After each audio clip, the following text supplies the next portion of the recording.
Hey guys, this is Winters MMA, and today I'm going to be talking about my favorite MMA fighters.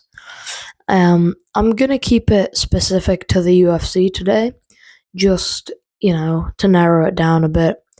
And I've been pretty excited to give this one to you guys because it's one I've been thinking about for a while. Obviously, I watch these fighters a lot, I really like them, fighting styles. Um, yeah, and obviously, the people that are on the screen right now are not going to be in this video. It was kind of just a joke. But I hope you enjoy this video. These are my favorite fighters. Let me know if you agree, disagree, or if I missed any. Let me know in the comments down below. This is Winters MMA, and these are my top 10 favorite fighters. Now, this list isn't number wise, but if it was, Charles Jourdain would be, he'd be first. Air Jourdain, to me, he's just so cool. This guy is violent as hell. It might be a bit ironic for me to be calling him violent when he hasn't got many knockouts in the UFC, but he has some nasty guillotines, some pretty odd striking. He's pretty flexible due to his jiu-jitsu experience, so he throws in a cheeky little flying knee here and there, a little spinning kick. I remember he knocked down Andre Ewell in an Apex fight. Kicked him straight out of the UFC and into the PFL. But this guy's back tat is sick. He has a really nasty guillotine, and I really like him. He's a very, cerebral fighter. Look at his social media channels. He's very active. He's posting some very, intelligent MMA content about which fighters you need to study, which styles work the best, and that's why I like him. Air Jourdain, baby. Now, this might be a bit of a hot take, but I like Sean Brady. A lot of people, they don't like him, whether it be his, smothering fight style or his personality, but I can appreciate his grappling. He has some really nice takedowns, some really good submissions. Striking isn't really his thing because he does train at a Gracie gym, and they're not world renowned for their striking. He has some clean boxing, but he doesn't have much power, and I think that's why he's not very successful on the feet. Now, obviously, he does have two finished losses due to Michael Morales, who's an absolute freak of nature, and I think is next for the title shot. And Bilal Muhammad. Muhammad is another guy that's considered to be a pillow puncher, but I like Sean Brady. I think he's a pretty funny guy. It's always cool to see what he does when he steps in the ring. I really like his grappling entries and breakdowns. I'm a grappler myself and I train MMA, so I know what it's like. I can appreciate this man's talent, yeah. I usually don't get really excited in these videos. I'm kind of having more of a monotone voice, but oh my god, Petr Yan is a little goblin, man. He's crazy good. It's like scary. You saw what he did to Merab on a good fight camp, not injured, and I think opportunities are infinite for him with this belt. I don't think he's necessarily going to be moving divisions because he's a pretty small bantamweight as it is. He's not as big as, Corey Sandhagen or Sean O'Malley, even Mario Batista or Vinicius Oliveira. But within the bantamweight division, I believe this version of Petr Yan can beat anyone. I think he beats Sean O'Malley in a rematch by decision, by a clean decision, not like a lopsided one in their last one. Um, he's just very good, and I really model my game off of him. His trips, takedowns, offensive Muay Thai, boxing is so clean. Just look up Petr Yan highlight reel on whatever social media app you have, and it's just beautiful. Seeing what he did to what many people were calling the greatest of all time, it's, inspiring. He was on a bit of a loss streak there, but I think that kind of says You can come back from anything, you can put everything back together, and you can still be successful. That's why I really find him inspirational. He's so cool. He's a little goblin. 16 wins by knockout, 7 wins by submission, and 13 first round finishes. Dustin the Diamond Poirier was something special. Sure, he was never able to capture a belt, and sure, he lost sometimes. But he was the people's champ. He was the true definition of a fighter. You know, he never backed down from a challenge. He called out Habib Nurmagomedov. He was, well, I wouldn't call Habib the boogeyman, but everyone was scared of Habib. He captured the interim belt in an all-time fight against Max Holloway. It was like an all-out war, but Poirier was definitely winning. He got knocked out by Michael Johnson earlier in his career, which was a bit of a blemish. He lost to Cub Swanson, he lost to Korean Zombie. But record doesn't really matter. It's about what you do during those fights. He has clean jiu-jitsu. I don't like his tendency to jump the gilly. I think that cost him some moments in his fights. He wasn't submitting Khabib. I like that he had the confidence, but he's not Anshul Jubilee. He's not going to submit Khabib. Dustin Poirier, some of the cleanest boxing you'll ever see. Really nice elbow guard and Philly shell. I like him. As bedtime MMA would say, dude, you're a scumbag. You know what you did, dude. Dude, come on, dude. But Dustin Poirier, he's an all-time great. I think he should be in the Hall of Fame if he isn't already. I think he might be, but if he's not, he definitely should. Dude, you know what you did, dude. You're a fucking scumbag, dude. As Michael Chandler said, if you're not a fan of Charles Oliveira, you're not a fan of MMA. And I think that statement's pretty true, because Charles, he is an all-time great, one of the best lightweights of all time, I think. And sure, he was a bit controversial with the weight misses, losing his belt due to that. He did struggle a lot in his early career. Like, losing to Cub Swanson, Frankie Edgar. He lost to a lot of people, and he was missing weight heavily as well.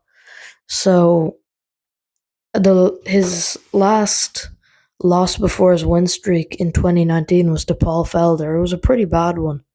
He tapped to strikes, I think, and that was a real turning point. He bleached his hair, he had a daughter, and he just went on a tear. People were scared of him. He's just killing everyone. And then came Islam, who beat him. But Charles was able to come back from that. He fought Max Holloway, absolutely dominated him. I watched that fight. I didn't really like his performance, but I gotta, give him credit for it. And yeah, Charles, he was the first guy that really inspired me. He still inspires me to this day, but he was the first guy that really resonated with me. He is my number one favorite fighter. So, I know I said other Charles would be first, but Charles Oliveira is my all-time favorite fighter. Like, this one might surprise some people, but yeah, Amanda Nunes, she's one of my favorite fighters. She's obviously, I think, the female MMA GOAT. Brutalized Ronda Rousey, head kicked Holly Holm. I think that's next to Gonzaga head kicking Cro Cop in the irony, tier list. But yeah, she's an all-time great. 14 first round finishes. I think that speaks for herself. And yeah, she was fighting the best people in her weight class possible. I mean, it wasn't her fault the weight class was weak. What could she do about it? Pulverized Ronda Rousey, Holly Holm, knocked out Chris Cyborg. Like no one had ever done that to Cyborg before. Double champ. Yeah, um, kind of an underrated pick in my opinion. Amanda Nunes, one of my favorite fighters. Not also to mention, she's violent as hell. Like she is sure to give a hell of a fight. How can you not love Gilbert Burns? You know, he wears his heart on his sleeve. He gives his all in all of his fights. Sure, he doesn't always win, but whenever he's not getting, grappled by the worst possible matchups for him, like Bilal Muhammad, Sean Brady, Michael Morales, he's sure to give a hell of a fight. Like he, in my opinion, apart from Kamaru Usman, was probably the closest to defeating Hamzat. It was a pretty close fight. I do think Hamzat won that one, but it was very close. I wish him luck in UFC Canada this weekend. I don't think he's gonna win. I think he might retire, but Kamaru Usman versus Gilbert Burns, possibly one of my favorite fights ever. I rewatch that still all the time, and these two guys, they're former teammates. When the fight is over, Kamaru Usman wins by TKO. Gilbert's just there. He's devastated. He's crying in the middle of the octagon. And then these two guys, after the fight, no hard feelings, no animosity. They're just hugging each other because obviously Usman knew Burns was an emotional guy and it meant so much to him to come this far and to lose. So they should really give Gilbert Burns an easier matchup, something he can win. Give him a Jeff Neal. Give him. Don't give him Shavkat. Like, give him maybe Kevin Holland. He could definitely win that one. Yeah, just give him a winnable fight. Let him play out the rest of his career on a win streak because no one wants to see this guy lose. He doesn't have any haters. Now I said Amanda Nunes was violent.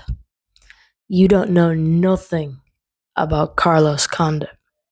This dude was plain evil. When he got in there with you, he would just pulverize you, prime Carlos Condit, like WEC Carlos Condit. Um, he won a pretty close fight against Nick Diaz. A good win to become the interim champion. He had that crazy head kick on GSP. Didn't win him the fight. Almost did. He was a few strikes, a few like undefended strikes away from a world title. But he just got controlled and dominated for the rest of the GSP fight. He's just like he was so good. And even later in his career he was beating really decent guys like Matt Brown and well, no one else is coming to mind, but his last loss was to Max Griffin. I think it was a split decision, I believe. He didn't like get KO'd in his farewell fight. In fact, the only TKO loss he has was to Tyron Woodley, who was a very good fighter, and also it was a knee injury. I think he tore his ligament or something, so it wasn't even a proper TKO. He has been subbed a lot though, submitted. I don't care. He is still amazing. He's great to play as in all the UFC games. And man, I love, going into an MMA sparring session and thinking of who to fight as. I'm gonna be like, oh, I should do Carlos Condit, and then I end up like knocking out my sparring partner. So this guy's just so good. He was good. I mean, he's retired now. With Kamaru Usman, it's kind of the same as Sean Brady. He's not the most entertaining fighter. Well, he is in his later years, but he is a grappler predominantly, and I feel like that got him a lot of haters early on in his career. I'm not a fan of boring fighters, but I can appreciate real grappling. Kamaru Usman, he has it all. He has a great physique. He has decent punching power. His defense is pretty good. He was keeping his guard up when Leon Edwards kicked him. It was just the kick that was so powerful, and it was kind of out of the blue. He's amazing wrestling, really good cage control, clinching. Um, no one could really take him down. I think Leon Edwards was the first to take him down. Let me check that. I think he was. Yeah, yeah. Leon Edwards was the first to take him down, and he was unstoppable. He got a lot of flack for being boring, pillow hands, smother grappler. And as you can see by his, knockout submission first round finish ratio, he wasn't the most explosive fighter, but he knew how to dominate people. Tyron Woodley, masterclass. I think the scorecards were 50-43, one of them was. He's just a beast, man. Kamaru Usman, definitely one of the best welterweights of all time right now. I hope he gets a fun fight. He should get Dricus du Plessis. I know Usman declined that fight. He should go back begging to Dana, give me Dricus du Plessis, because that would be a fun fight. I think Usman might even have a chance of winning, because he looked pretty good against Chimaev, but that was on short notice, and look what happened. It was a crazy close fight, a majority decision, I believe. So get Kamaru Usman in there with DDP. Let's see what happens. I'm going to tag Peyton Talbot in this video and see what happens. I hope you see this, Peyton Talbot, because I think you're a really good fighter. You had that great win over Cejudo. Obviously, you have a pretty cool taste in music, if I say so myself. But what I like about Peyton Talbot, you guys, here's the thing, you guys, about Peyton Talbot. He's pretty diverse, has a diverse skill set. I know he lost to Raoni Barcelos. I think he kind of underestimated Barcelos there. He thought might have been an easier fight than it actually was, and he got, out grappled heavily. But this guy, he has some threat on the feet. He has some pretty good grappling.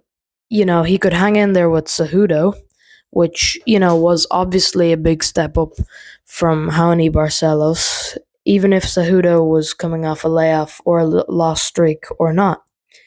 Cejudo is an Olympic champion, and it was a war, but there was definitely a winner. Peyton Talbot, he had a really good showing against Cejudo at the very start of this year. Got him all bloodied up. There's a funny photo when Talbot's in Cejudo's guard and he's just sticking his tongue out. I really like Peyton Talbot. So this is the end of my video, and I'm going to include some honorable mentions now. These three guys in my honorable mentions list, they're the holy trinity of violence. Benoit Saint-Denis, he's a marauder. Yuri, don't talk to me about Yuri right now. Vicente Luque put away Kelvin Gastelum, who's way bigger than him, with a really nasty Darce choke just last weekend at UFC 327. So I really like these guys, but I probably could have included BSD on this list, but I don't know, I just kind of didn't. So these guys, these are my other favorite fighters, but that was a list of my favorite fighters. So I hope you enjoyed, and stick around for more videos. Click subscribe. I make videos every week about MMA. I'm just a guy that loves MMA. So stick around if you want more of that content. Let me know what I should do next, because I'm kind of looking for ideas for everyone, some constructive criticism as well. This has been Winters MMA. Winters out.